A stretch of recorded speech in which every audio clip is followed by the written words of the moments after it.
The Maya built some of the most extraordinary cities in the ancient world, towering pyramids, astronomical observatories, and kingdoms carved out of the jungle.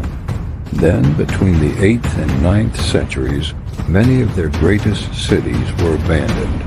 No single invading empire destroyed them. No one catastrophe explains everything. So what really caused the collapse of the classic Maya world? To answer that, we need to begin at the height of Maya civilization. During the classic period, especially between 250 and 900 CE, the southern lowlands were home to a network of powerful city-states. Places like Tikal, Copan, Palenque, and Calakmul were centers of royal authority, trade, religion, and art. Their rulers commissioned monuments, tracked celestial events, built great ceremonial spaces, and fought one another for prestige and power. These were not primitive societies. The Maya developed one of the most advanced writing systems in the ancient Americas, alongside sophisticated mathematics and astronomy. They could predict celestial cycles with remarkable precision, aligning temples and ceremonies with movements of the sun, moon, and planets. But the Maya were not a single unified empire. They were a civilization made up of competing kingdoms, linked by shared culture, but divided politically. That matters because it means the collapse was not one dramatic moment when an empire fell. It was a regional unraveling, uneven, gradual, and complex. At their peak, the Maya lowlands were densely populated. To support that population, communities transformed the landscape around them. They terraced hillsides, managed reservoirs, drained wetlands, and expanded farming wherever they could. Entire ecosystems were reshaped to sustain urban life in an environment that was both rich and fragile. This system worked, but only under the right conditions. It depended on stable rainfall, organized labor, and political coordination. When those elements held together, the system thrived. But when they began to fail, the entire structure became vulnerable. And then the pressure began to build. Over the past few decades, paleoclimate research, including evidence from lake sediments and cave formations, has pointed to repeated periods of severe drought. These were not brief, dry seasons. Some lasted for years, even decades. For a civilization heavily dependent on rainfall, this was catastrophic. Without consistent rain, crops failed. Reservoirs dried. Food shortages spread across cities that had grown too large to sustain themselves. And water was not just a resource, it was survival. In much of the southern lowlands, there were no major rivers to rely on year-round. The Maya depended on storing rainwater in carefully constructed reservoirs. These systems were engineering achievements, but they had limits. Under prolonged drought, even the most advanced systems could not keep up. As water became scarce, so did stability. At the same time, the political system of the classic Maya may have made crisis harder to manage. Maya kings derived their authority from their ability to maintain cosmic order, to ensure rainfall, fertility, and balance. But what happens when the rains stop?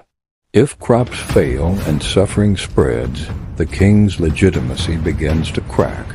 The rituals continue, but the results no longer follow. Confidence erodes, loyalty weakens, and when belief and leadership falters, the system begins to fracture. Archaeological evidence suggests that the final centuries of the classic period saw rising conflict. Fortifications appeared around some cities. Monument construction slows. Inscriptions become less frequent. In some areas, elite compounds show signs of destruction. Warfare, already part of Maya politics, seems to have intensified under pressure. Scarcity creates competition. Competition leads to conflict. And conflict accelerates collapse. Environmental damage may have made things even worse. Deforestation around major urban centers likely reduced the land's ability to retain moisture. Soil erosion and depletion weakened agricultural productivity over time. What once supported growth began to undermine survival. Imagine life in a great Maya city during its final decades. The temples still rise above the jungle canopy. The plazas still exist. Ceremonies were still performed. But something has changed. The reservoirs are lower. Harvests are smaller. Fear is growing. Families begin to leave. Not all at once, but slowly, quietly, one group at a time. The city does not collapse in a single dramatic event. It empties. That is one of the most important things to understand about the Maya collapse. It was not an extinction. It was not a sudden disappearance. It was a breakdown of a system. By around the 9th century, many of the great southern lowland cities had experienced major decline or abandonment. But this was not the end of Maya civilization. In the northern regions, cities like Chichen Itza continued to rise and thrive. The Maya adapted. They shifted. They survived. What collapsed was a specific political and urban model, the classic lowland system of divine kingship and dense jungle cities. That is why historians no longer look for a single cause. Instead, the collapse is understood as the result of multiple interconnected pressures, prolonged drought and environmental degradation, intensified warfare, political fragmentation, and declining confidence in leadership. Each factor alone might have been survivable. Together, they became overwhelming. When Spanish colonizers arrived centuries later, they did not find an empty land. They found Maya people, living, adapting, enduring.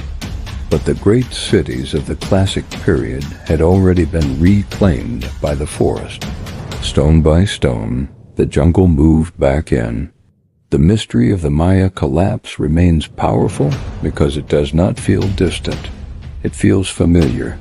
It is a reminder that even advanced societies can become fragile when environmental stress, political instability, and social pressure converge. The Maya did not disappear, but one of the ancient world's most remarkable urban civilizations fractured under pressure, leaving behind silent cities and unanswered questions. In the Maya lowlands, the forest did not destroy a civilization. It simply returned to a space that civilization could no longer hold.